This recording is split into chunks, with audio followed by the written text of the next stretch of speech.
আসসালামু আলাইকুম, সবাই কেমন আছেন? আশা করি সবাই ভালো আছেন। আমি মোহাম্মদ মেহেদী হাসান সৈয়দ সরকার, আইনজীবী, জেলা ও দায়রা জজ আদালত কুমিল্লা। আপনাদের সামনে দেশ এবং প্রবাস থেকে যারা আমাকে দেখছেন তাদের সকলকে স্বাগতম। আমি আপনাদের সামনে এই মুহূর্তে আলোচনা করব একটা বিষয়, যে বিষয়টা আমাদের দেওয়ানি মোকদ্দমার ক্ষেত্রে খুবই প্রয়োজন। যেহেতু আমি দেওয়ানি বিষয় নিয়ে কাজ করার আগ্রহ প্রকাশ করেছি এবং আপনাদের সামনে ধাপে ধাপে দেওয়ানি মোকদ্দমা এবং জমি জমা সংক্রান্ত বিষয়ে অনেক তথ্য, যেগুলো আপনারা কোন তথ্যটা কোথায় পাবেন সেই বিষয়ে আমি বিস্তারিত আপনাদেরকে জানানোর চেষ্টা করতেছি। এই জানানোর প্রয়াস থেকে এখন আমি আলোচনা করব জেলা রেজিস্ট্রারের কার্যালয়ের কাজ কি। আপনারা সবাই অবগত আছেন যে আমাদের প্রত্যেকটা জেলায় একটা করে জেলা রেজিস্ট্রি অফিস আছে।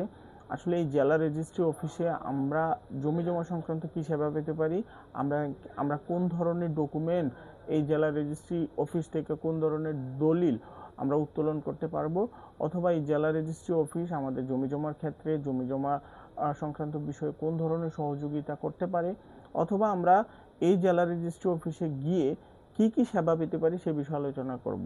আলোচনার শুরুতে জেলা রেজিস্ট্রার কার্যালয় মূলত স্থাবর সম্পত্তির দলিল সংক্রান্ত বিষয়ে কাজ করে থাকে এবং রেজিস্ট্রি করে নথিপত্র সংরক্ষণ করেন এবং সরকারি রাজস্ব আদায় দায়িত্ব পালন করে থাকেন। জেলা রেজিস্ট্রি অফিস, চিন্তা করুন জেলা রেজিস্ট্রি অফিস কি বিষয় নিয়ে কাজ করে, সেই বিষয় সংক্রান্ত বিষয়ে আমাদের একটু বোঝা দরকার। প্রথমত আমাদের স্থাবর যে সম্পত্তি আছে, যেমন হচ্ছে জমি জমা, তারপরে ধরেন বিল্ডিং, আমরা যেই সম্পত্তিটা এক জায়গা থেকে আরেক জায়গাতে নিতে পারি না সেটি হচ্ছে স্থাবর সম্পত্তি, যেটা একেবারেই একটা জায়গায় স্থির অবস্থায় থাকে, যেটাকে আমরা যে কোনো সময় এক জায়গা থেকে আরেক জায়গায় নিয়ে যেতে পারি না।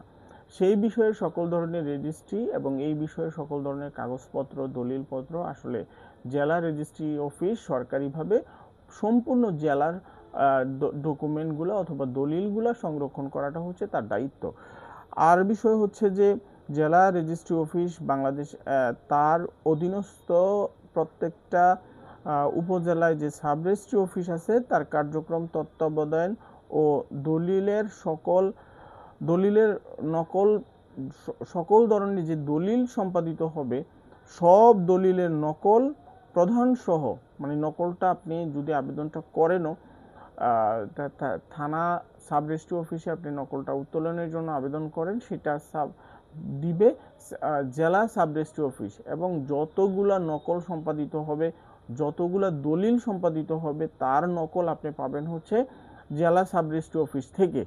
এখন কথা হচ্ছে পাশাপাশি আপনাকে আপনার জমি জমা সংক্রান্ত যে আইনি সেবা আছে সেই আইনি সেবা সংক্রান্ত বিষয়ে আপনাকে পরামর্শও দিবে এবং আপনার কোন ডকুমেন্টগুলো কোন জমির জন্য প্রয়োজন হবে সেই বিষয়ে আপনাকে পরামর্শ দিয়ে আপনার আইনি সেবাটা নিশ্চিত করার ক্ষেত্রে সহযোগিতা এই জেলা সাব রেজিস্ট্রি অফিস করে থাকে। তার মানে হচ্ছে জেলা সাব রেজিস্ট্রি অফিস কিন্তু আমাদের জমি জমা সংক্রান্ত বিষয় খুবই গুরুত্বপূর্ণ। এই জন্য জেলা সাব রেজিস্ট্রি অফিস সম্পর্কে আমাদের ধারণা থাকাটা খুবই দরকার।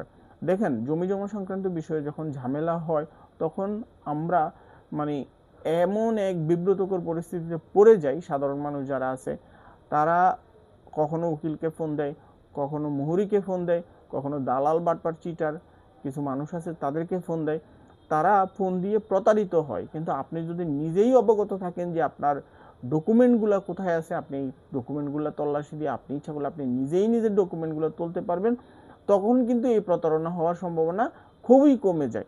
আপনাদের এই প্রতারণা থেকে বাঁচানোর জন্য, আপনারা যেন প্রতারণা থেকে বেঁচে থাকেন এবং সঠিক সেবাটা পেয়ে থাকেন সেই বিষয়ে আমার নৈতিক দায়িত্ব থেকে আপনাদেরকে এই পরামর্শগুলো দেওয়ার চেষ্টা করে থাকি। এখন আরেকটু আলোচনা করি, তাহলে আরও ক্লিয়ার হবে। জেলা রেজিস্ট্রি অফিসের প্রধান কাজ এবং দায়িত্বসমূহ ধাপে ধাপে আলোচনা করছি।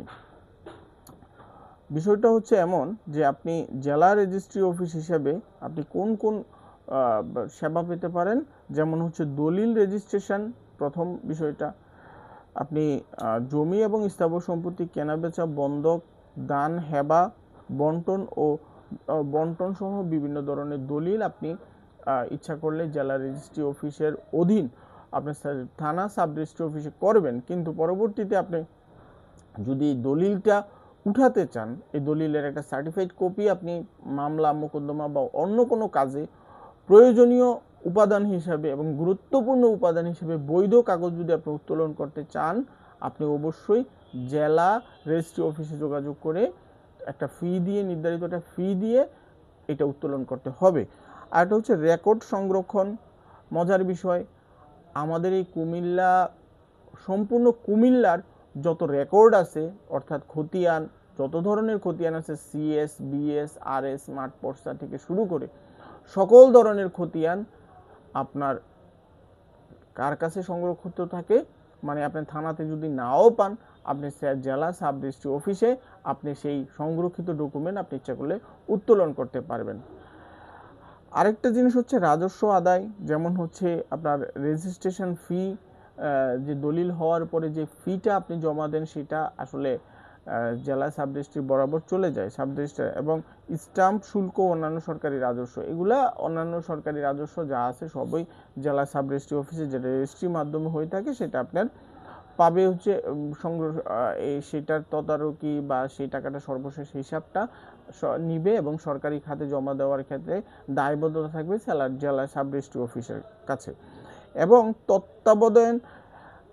তত্ত্বাবধান করে প্রত্যেকটা বিষয়কে আপনার প্রত্যেকটা জেলা সাব রেজিস্ট্রি, থানা সাব রেজিস্ট্রি অফিসকে দেখাশোনা করে হচ্ছে জেলা সাব রেজিস্ট্রি অফিস। এবং জেলা সাব রেজিস্ট্রি অফিসে থেকে আপনি যদি কোনো ধরনের উপজেলা সাব রেজিস্ট্রি অফিসে বা থানা সাব রেজিস্ট্রি অফিসে যেই বিষয়গুলো আপনি খুঁজে পাবেন না, যেই বিষয়গুলো আপনার কাছে মনে হবে সন্দেহ মনে হচ্ছে, তখন আপনি সেই বিষয়গুলো সংক্রান্ত আপনি জেলা সাব রেজিস্ট্রি যোগাযোগ করতে পারবেন। থানা সাব রেজিস্ট্রি অফিসগুলা সম্পূর্ণরূপে জেলা সাব রেজিস্ট্রি অফিসের অধীনস্থ, বিষয়টা মাথায় রাখা উচিত আপনাদের। অভিযোগ যদি আপনি করেন, অভিযোগের তদন্ত, যে আপনি যদি দলিল লেখক বা সাব রেজিস্ট্রি অফিস কর্মকর্তার দুর্নীতি সংক্রান্ত বিষয়ে যদি আপনি কোনো অভিযোগ করতে চান, যেমন ধরেন যে আপনি দাউদকান্দিতে অথবা গৌরীপুরে আপনি একটা দলিল করতে গিয়ে প্রতারিত হয়েছেন, আপনি যে দলিল লেখক আছে তার বিরুদ্ধে আপনি জেলা সাব রেজিস্ট্রি অফিসে ইচ্ছা করলে একটা অভিযোগ দিতে পারবেন যে আপনার এই দলিলটা করতে গিয়ে আপনার সাথে প্রতারণা করেছে। তখন জেলা সাব রেজিস্ট্রি অফিস কি করবে, আপনার এই প্রতারণার বিষয়ে তদন্ত করে দলিল লেখক যে আছে সেই ব্যক্তির বিরুদ্ধে আইনগত ব্যবস্থা নিতে পারবে, এবং সাব রেজিস্ট্রি অফিসার বা কর্মকর্তা যারা আছে তারা যদি কোনোভাবে কোনো ধরনের দুর্নীতি প্রতারণার সাথে যুক্ত থাকে, তাদের বিরুদ্ধেও আইনগত ব্যবস্থা এবং যেটা প্রশাসনিক ব্যবস্থা সে নিতে পারবে। এবং আরেকটা বিষয় হচ্ছে কাজী অফিস পরিদর্শন। মজার বিষয় যে আমরা যে আমাদের বিবাহের যে রেজিস্ট্রিগুলো হয়, ওয়ার্ড ভিত্তিক যে কাজী সাহেব আছে, তারা এই জেলা সাব রেজিস্ট্রি অফিসের কাছে দায়বদ্ধ।